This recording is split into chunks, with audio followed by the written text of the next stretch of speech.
Hello दोस्तों, मैं आपके लेकर आऊँ सीटेट एग्जाम 2024 अति महत्वपूर्ण प्रश्नोत्तर। यह क्लास सीटेट वालों के लिए रामबाण साबित होने ले, क्योंकि यह प्रश्न 2011 से लेकर 2023 तक सबसे ज़्यादा बार पूछे गए प्रश्न है।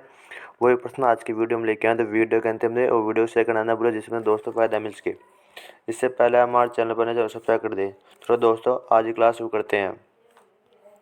क्वेश्चन नंबर आपके एक है, भाषा अर्जन का अर्थ है। इन चारों में से राइट आंसर क्या होगा, जल्दी से कमेंट करें। भाषा अर्जन का अर्थ है, इसका सही उत्तर होगा आपके ऑप्शन 2, किसी भाषा को अनौपचारिक परिवेश में अनजाने में सीख लेना। क्या आपके भाषा अर्जन का अर्थ है, नहीं, किसी भाषा को अनौपचारिक परिवेश में अनजाने सीख लेना भाषा अर्जन है। क्वेश्चन नंबर आपके 2, निम्नलिखित में से कौन सा भाषा के विषय में सत्य नहीं है। प्रत्येक भाषा की लिपि होती है, भाषा के लिए लिपि आवश्यक नहीं है, प्रत्येक भाषा का व्याकरण होता है, भाषा प्राथमिक रूप से मौखिक है। क्वेश्चन नंबर 2, इसका राइट आंसर है ऑप्शन 3, प्रत्येक भाषा का व्याकरण होता है। भाषा के विषय में यह कथन सत्य नहीं है। ऑप्शन 3 राइट आंसर है।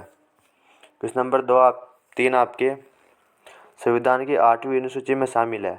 ए अवधी, 2 नागपुरी, 3 बोडो या 4 राजस्थानी।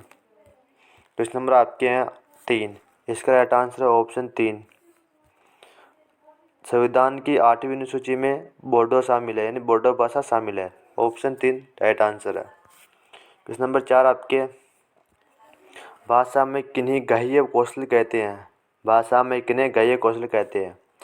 एक आपके श्रव्य तथा वाचन कौशल, 2 आपके श्रव्य तथा पठन कौशल, 3 है वाचन तथा लेखन कौशल, 4 वाचन तथा पठन कौशल। क्वेश्चन नंबर 4, इसका राइट आंसर आपके ऑप्शन 3 वाचन तथा लेखन कौशल। भाषा में वाचन तथा लेखन कौशल को ग्राह्य कौशल कहते हैं। ऑप्शन 3 राइट आंसर है। क्वेश्चन नंबर 5 आपके, व्याकरण अनुवाद विधि में नहीं है। यह मातृभाषा द्वारा सीखने को बढ़ावा देना, 2 व्याकरण को महत्व देना, 3 विद्यार्थियों के संप्रेषण कौशल का संवर्धन करना, 4 विद्यार्थियों को भाषा के धारा प्रभाव प्रयोग करने योग्य बनाना। क्वेश्चन नंबर 5, इसका राइट आंसर है आपके ऑप्शन 3, विद्यार्थियों के संप्रेषण कौशल का संवर्धन करना। व्याकरण अनुवाद विधि में नहीं है। ऑप्शन 3 राइट आंसर है। क्वेश्चन नंबर 4 आपके, मनुष्य भाषा अर्जन की क्षमता के साथ जन्म लेते हैं। यह कथन किससे संबंधित है। 1 वाइगोत्स्की, 2 पियाजे, 3 चॉम्स्की या 4 ब्रूनर। क्वेश्चन नंबर 6, इसका राइट आंसर है ऑप्शन 3 चॉम्स्की। मनुष्य भाषा अर्जन की क्षमता के साथ जन्म लेते हैं, यह कथन चॉम्स्की से संबंधित है। ऑप्शन 3 राइट आंसर है। क्वेश्चन नंबर आपके 7 है, राष्ट्रीय शिक्षा नीति 2020 कहती है, एक विद्यालय में अधिगम के लिए बहुभाषिता और भाषाओं की शक्ति आवश्यक है। 2 आपके, आगे की शिक्षा को सहज बनाने के लिए विद्यालय के प्राथमिक चरण में माध्यम के रूप में अंग्रेजी भाषा हो। 3 सभी भाषाएं अधिगम मातृभाषा में होना चाहिए।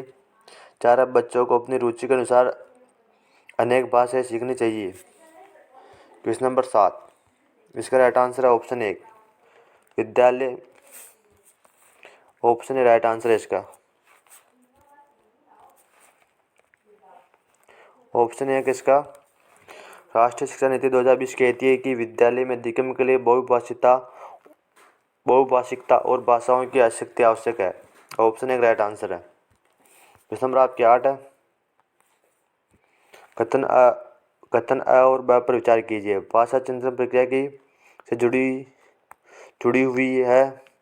बी आपके भाषा संभाषण की रचना और संभाषण कार्यों का अभ्यास करने में मदद करती है। ऑप्शन ए का अ सही है, बी गलत है। ऑप्शन 2 अ गलत है, बी सही है। ऑप्शन 3 अ और बी दोनों सही है। ऑप्शन 4 अ और बी दोनों गलत है। क्वेश्चन नंबर 8, इसका सही उत्तर है ऑप्शन 3, अ और ब दोनों क्या आपके सही है। भाषा चिंतन प्रक्रिया जुड़ी हुई है। भाषा संभाषण की रचना और भाषण संभाषण कार्यों का अभ्यास करने में मदद करती है। ऑप्शन 3 राइट आंसर है, अ और ब दोनों आपके क्या सही है। क्वेश्चन नंबर 9 आपके, विद्यार्थी के वाचन कौशल संप्रेषणात्मक क्षमता को विकसित करने के लिए सर्वाधिक उपयुक्त आकलन कार्य कौन सा है? किसी दी गई स्थिति में वक्तव्य लिखना। 2 आपके खेल के किसी दृश्य का वर्णन करना। 3 आपके किसी श्रव्य सामग्री को सुनना और इस पर प्रतिक्रिया देना। 4 रोल प्ले में किसी पात्र को अभिनीत करना। क्वेश्चन नंबर आपके 9, इसका राइट आंसर है ऑप्शन 4, रोल प्ले में किसी पात्र को अभिनीत करना। शिक्षार्थी के वाचन कौशल यानी संप्रेषणात्मक क्षमता को विकसित करने के लिए सर्वाधिक उपयुक्त आकलन रोल प्ले में किसी पात्र को अभिनीत करना है। ऑप्शन 4 राइट आंसर है। क्वेश्चन नंबर आपके 10 है, निम्नलिखित में से कौन सा अधिगम के लिए आकलन है? सत्र के अंत में विद्यार्थियों की प्रगति की मॉनिटरिंग करने के लिए क्षेत्रीय स्तर पर आकलन तैयार करना। 2 आपके वर्ष के अंत में विद्यार्थियों की प्रगति जानने के लिए आकलन तैयार करना। 4 आपके शिक्षण अधिगम प्रक्रिया के दौरान विद्यार्थियों की प्रगति की निगरानी और उसमें सुधार करने के लिए आकलन तैयार करना। 4 राष्ट्रीय उपलब्धि सर्वेक्षण जैसे आकलन संबंधी गतिविधियाँ। क्वेश्चन नंबर 10, इसका सही उत्तर होगा ऑप्शन 3। ऑप्शन 3 राइट आंसर आपके। अधिगम के लिए आकलन आपके शिक्षण अधिगम प्रक्रिया के दौरान विद्यार्थियों की प्रगति की निगरानी और उसमें सुधार करने के लिए आकलन तैयार करना आपके अधिगम के लिए आकलन है। ऑप्शन 3 राइट आंसर है। क्वेश्चन नंबर 11 आपके, भाषा के साथ संलग्नता से हास्य। भाषा के साथ संलग्नता से क्या हास्य है? 1 विद्यार्थी भाषा के नियम सीखते हैं। 2 अध्यापक भाषा अधिगम के लिए विद्यार्थियों के साथ काम करते हैं। 3 शिक्षार्थी शब्दों और वाक्यों का अर्थ समझे बगैर उन्हें डिकोड करते हैं। 4 शिक्षार्थी भिन्न भिन्न उद्देश्यों के साथ भाषा का प्रयोग करते हैं और सीखते हैं। क्वेश्चन नंबर 11, इसका राइट आंसर है ऑप्शन 4। क्या? ऑप्शन 4 विद्यार्थी भिन्न भिन्न। ऑप्शन 4 इसका राइट आंसर है। भाषा के साथ संलग्नता से हास्य आपकी विद्यार्थी भिन्न भिन्न उद्देश्यों के लिए भाषा का प्रयोग करते हैं और सीखते हैं। ऑप्शन 4 राइट आंसर है। क्वेश्चन नंबर 12 आपके, एक अध्यापक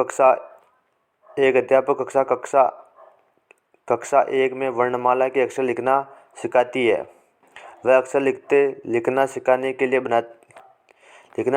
बताती है और वहाँ कि कहाँ से शुरू किया जाए, किस तरफ लेखनी मोड़ी जाए। वह अपने विद्यार्थियों को किसके प्रति समझ बनाने का प्रयास कर रही है। ये लेखन कौशल भी रूब्रिक लेखन, 3 लिखने के तरीके, 4 हाथ आंख समन्वय। क्वेश्चन नंबर आपके हैं 12, इसका राइट आंसर है ऑप्शन 3 लिखने के तरीके। एक अध्यापक कक्षा 1 में वर्णमाला के अक्षर लिखना सिखाती है। वह अक्षर लिखना सिखाने के लिए बताती है कहाँ से शुरू किया जाए और किस तरफ लेखनी मोड़ी जाए। वह अपने विद्यार्थियों को में लिखने के तरीके प्रति समझ बनाने का प्रयास कर रही है। ऑप्शन 3 राइट आंसर है। क्वेश्चन नंबर आपके 13, भाषाओं के अधिगम के बारे में कौन सी बात सही नहीं है? ये मातृभाषा बेहतर संज्ञानात्मक वृद्धि में मदद करती है। मातृभाषा दूसरी भाषाओं के अधिगम को बाधित करती है। 3 मातृभाषा अंतर्व्यक्तिक संप्रेषण कौशलों की सुगमता प्रदान करती है। मातृभाषा में सीखने की अवधारणात्मक समझ में बढ़ोतरी होती है। क्वेश्चन नंबर 13 का राइट आंसर होगा आपके ऑप्शन 2। क्या होगा? ऑप्शन 2 मातृभाषा दूसरी भाषाओं के अधिगम को बाधित करती है। आपके भाषा अधिगम के बारे में मातृभाषा दूसरी भाषाओं को अधिगम को बाधित करती है बात सही नहीं है। बाकी ये तीनों बातें सही है, लेकिन आपके ऑप्शन 2 वाली बात सही नहीं है। क्वेश्चन नंबर 14 आपके,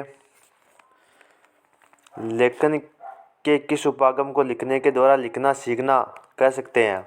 1 प्रक्रिया उपागम, 2 उत्पादक उपागम, 3 दूसरों के लिए लेखन की नकल करना, 4 बिंदुओं में लिखना। क्वेश्चन नंबर 14, इसका राइट आंसर है ऑप्शन 1 प्रतिक्रिया उपागम। लेखन के प्रतिक्रिया उपागम को लिखने के द्वारा लिखना सीखना कह सकते हैं। ऑप्शन 1 राइट आंसर है। प्रतिक्रिया उपागम किसे कहते हैं? लिखने के द्वारा लिखना सीखना, यह क्या आपके प्रतिक्रिया उपागम है। क्वेश्चन नंबर आपके 15, भाषा अधिगम के लिए शब्दकोश एक महत्वपूर्ण औजार है। निम्नलिखित में से कौन सा शब्दकोश के प्रयोग के विषय में सबसे कम महत्वपूर्ण है? 1 किसी शब्द की वर्तनी का पता लगाना। 2 आपके किसी शब्द का अर्थ ढूंढना। 3 है किसी शब्द का क्रमवाच्य रूप जांचना।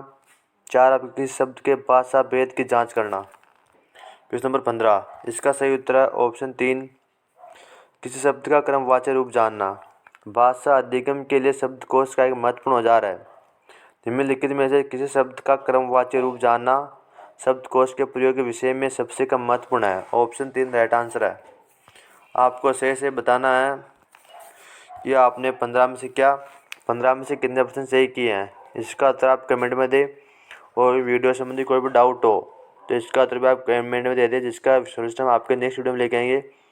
चैनल पर चैनल सब्सक्राइब करें, वीडियो को लाइक करें, वीडियो को शेयर करना ना भूलें। थैंक्स, धन्यवाद।